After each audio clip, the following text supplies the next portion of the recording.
There is a specific kind of silence in motorsport that hits harder than any crash ever could. It is not the silence after a wreck, not the hush before a green flag. It is the silence from a racing team when their own driver needs to hear something. That silence is exactly where this story begins. Bubba Wallace had just delivered the drive of his life. On June 21, 2026, at the inaugural Annual 250 on the Naval Base Coronado Street Course in San Diego, California, the longest circuit on the 2026 NASCAR Cup Series calendar at 3.4 miles, Wallace started 12th past Ryan Blaney for the lead on lap 10 and looked every bit like a race winner. Then on lap 19, his right front wheel separated from his number 23 Xfinity Toyota while he was running between turns 9 and 10. Under NASCAR's rulebook sections 8, 8, 10, 4A and D, a lost wheel results in a 2-lap penalty for the driver and 2 race suspensions for 2 pit crew members. Rear tire changer Adam Hartman and jackman Nathan Ricketts were both suspended for the next 2 events. Wallace sat in his pit stall for 10 minutes serving his penalty and went 2 laps down. In a field of 39 cars on a road course where passing is already brutal, 2 laps down essentially means the race is over. But Bubba Wallace refused to treat it that way. We at NASCAR Voltage are closing in on 500 subscribers, and that is happening because of viewers exactly like you. If this kind of deep, real NASCAR storytelling is what you want more of, hit subscribe, drop a like, leave a comment, and share this video. Your support is the fuel that keeps this channel running. Now back to the most important story in the garage right now. After 2 additional cautions in the next 13 circuits, Wallace returned to the lead lap as the beneficiary on lap 33 and worked his way forward. At the end of stage 2 on lap 40, Wallace had raced his way to 23rd. From there, strategy and sheer pace carried him further forward. Heim drove away and won by 10.365 seconds over Bubba Wallace. Against every statistical probability, Bubba Wallace finished second in the Annual 250, his 8th top 10 finish of 2026, and the best road course result of his entire NASCAR Cup Series career. Go figure, Wallace told media on pit road. Drive your ass off on a track that you have no idea what you're doing, drive up to the lead and then have it all taken away from you. He was not celebrating, he was frustrated, not because of the result, but because of the what if. That's what I'm so caught up on is the hiccup. We've had a season filled with asterisks next to the results and it's tiring. We're busting our ass and not getting the results that we deserve. Am I complaining about second? On a road course, hell no, I'll take it, but it's just about the what if.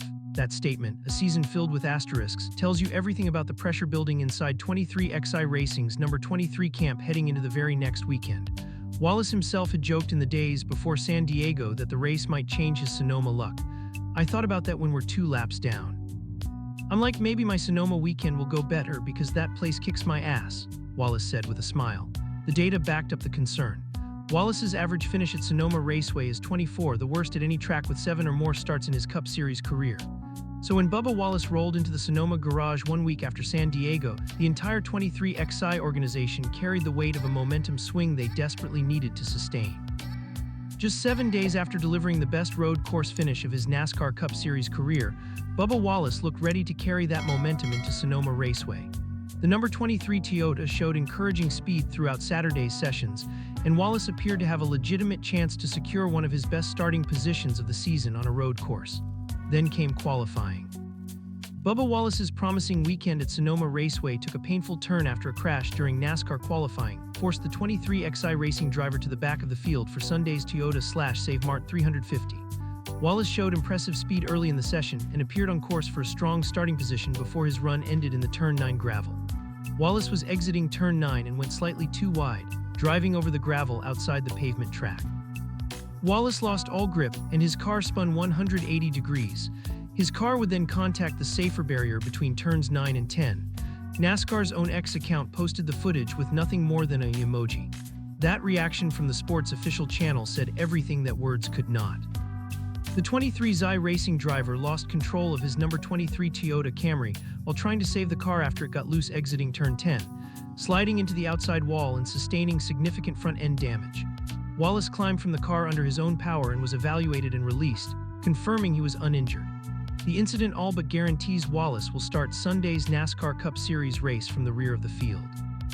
It remains to be seen whether the number 23 team can repair the primary car or will be forced to unload a backup. Even if the damage is limited to parts changes, Wallace is expected to surrender his qualifying position and line up at or near the back when the green flag drops. That is the moment the internet caught fire. The conversation that had been simmering for months suddenly had oxygen. And the subject of that conversation was not just the crash, it was a question. Is Bubba Wallace's seat at 23xi Racing secure? To understand why that question carries so much weight, you have to go back further than Sonoma. You have to go back to September 2024, and beyond that to a legal battle that shook the entire structure of NASCAR. In September 2024, 23xi Racing and Front Row Motorsports filed an antitrust lawsuit against NASCAR, arguing that the charter system restricted competition unfairly. The lawsuit, originally filed in September 2024 by 23xi Racing and Front Motorsports, contested NASCAR's charter system, arguing that it restricted competition unfairly. The charter system is NASCAR's version of guaranteed entry. It provides teams with automatic race starts, provisionals, and significant financial revenue sharing. Without it, a team must qualify on pure speed for every single event and loses access to that guaranteed income. For a team like 23xi Racing, which according to Denny Hamlin's own testimony had a profit margin of just 2.26% and had to generate $45 million in sponsorship revenue just to make a minor profit, this was not an abstract legal debate. This was survival. It was confirmed that Bubba Wallace told 23xi Racing that should the team fail to provide him with a chartered car by 2025, he would leave. A U.S. District Court document captured it plainly. Driver Bubba Wallace informed 23xi that he needs to know how it intends to compete immediately so that he can explore seats with other teams.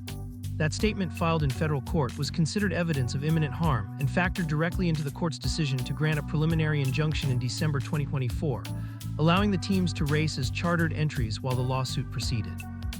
On September 18, 2024, before the injunction battle reached its peak, 23xi Racing announced that Wallace had signed a multi-year contract extension.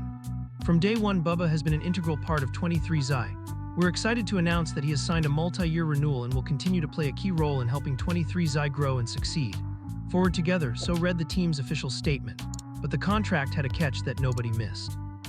If 23xi Racing were to lose its chartered status entirely, drivers possibly could get out of their deals. That clause turned a signed contract into an open question every time the court issued a ruling against the team. The legal roller coaster that followed was relentless. On June 5, 2025, a three-judge panel sided with NASCAR, reversing an earlier injunction that allowed 23xi Racing to compete as a chartered team. The teams immediately sought further appeal. The U.S. Court of Appeals for the Fourth Circuit denied their request for an en banc hearing, meaning the full court refused to review the case. Both 23xi Racing and Front Row Motorsports faced losing their 3 charters each, a combined 6 charters, potentially as early as the Sonoma or Dover race week in 2025. It was in that moment that NASCAR insider Bob Pockrass appeared on Kevin Harvick's Happy Hour podcast and misspoke, suggesting Wallace was unsigned. Pockrass commented, "Bubba Wallace isn't signed yet for next year. While you would think he wants to stay at 23xi if they don't have charters, should he look somewhere else? So I think it just adds an unnecessary distraction and can impact a driver. It can impact an organization as a whole." The internet ran with it. Pockrass quickly corrected himself. "I misspoke on this episode. As far as Bubba, he is set for next season. If they are non-chartered, drivers possibly could get out of their deals but wouldn't think he would. But corrections rarely travel as fast as the original claim. The damage to the narrative was done, and through all of it, Bubba Wallace remained remarkably composed." When asked during a media session at Sonoma whether he follows the details of the escalating lawsuit, Bubba Wallace remained as cool as ever. "No, honestly no," he replied. "Obviously you just know the base layer of everything, but opportunities are in front of me. I'm going to keep showing up until the doors are locked or whatever, you know. So for me, I just show up, have fun, whatever happens, happens." That quote, delivered calmly in the Sonoma garage, became one of the most discussed lines in NASCAR circles in 2025. Some heard resignation in it, some heard confidence. The reality is that it captured something more specific, the mentality of a driver who has had to fight for his position in this sport from the very beginning, and who has learned that survival in NASCAR is never guaranteed by anything other than performance. Meanwhile, Denny Hamlin, co-owner of 23xi alongside Michael Jordan, maintained an equally firm posture. "That's just such a small part of the entire litigation. I'm not deterred at all. We're in good shape. Michael Jordan just remains very confident, just like I do," Hamlin told the Associated Press. And Jordan himself, at a court hearing in August 2025, stated, "If I have to fight this to the end for the betterment of the sport, I will do it." The legal war finally reached its conclusion on December 11, 2025. Both parties settled.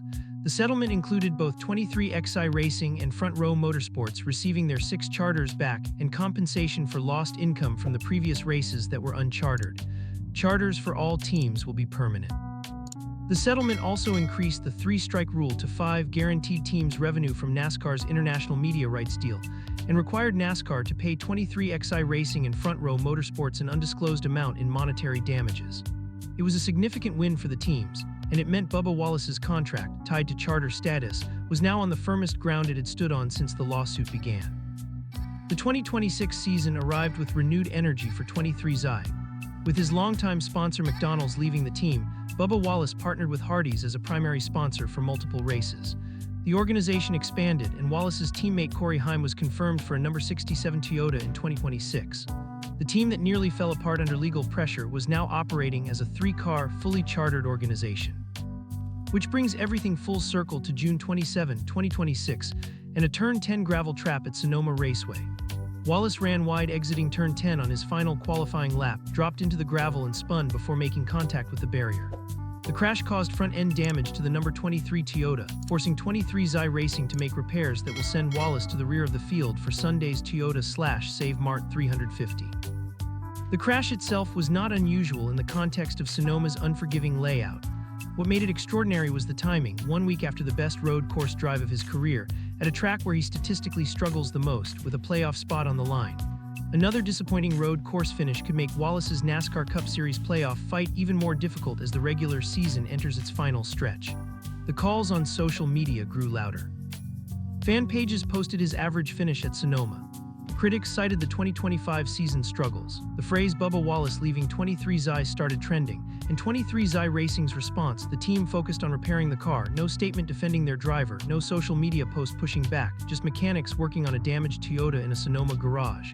In NASCAR, that silence is itself a form of communication. It is not confirmation of anything, but it is not denial either. The sport has seen enough mid-season narratives shift into off-season reality to know that the noise never disappears on its own. What is confirmed, Bubba Wallace holds a multi-year contract with 23XI Racing. What is confirmed, the team owns its charters permanently following the December 2025 settlement. What is confirmed, Wallace is 11th in the 2026 point standings with 429 points following the San Diego race, sitting 67 points above the playoff cut line. What remains unconfirmed is whether the Sonoma weekend represents a temporary setback or the beginning of a longer slide. Good rebound for our team. I just got to keep busting Maya too. Keep busting Maya and maybe something will go my way, but I guess I got to look at it from a glass half full. But on to Sonoma next weekend, Wallace had said after San Diego. He went to Sonoma, and Sonoma gave him nothing. That is where Bubba Wallace stands today, a driver with a contract, with a team, with a car that showed genuine speed just 7 days ago, and with a sport that is watching every next move through a lens shaped by 2 years of legal battles, missed playoffs, and one qualifying crash that the internet will not forget. The real story was never just the crash at Turn 10. It was everything that led to that corner and everything that followed the silence that came after it. If you understand why this story matters beyond the surface level, drop a comment below. What do you think happens with Bubba Wallace by the time the regular season ends? And if you want real, fact-driven NASCAR breakdowns, not hot takes, share this video. This is NASCAR Voltage. We do not guess, we dig. If you enjoy real NASCAR breakdowns like this, you'll like what's coming next.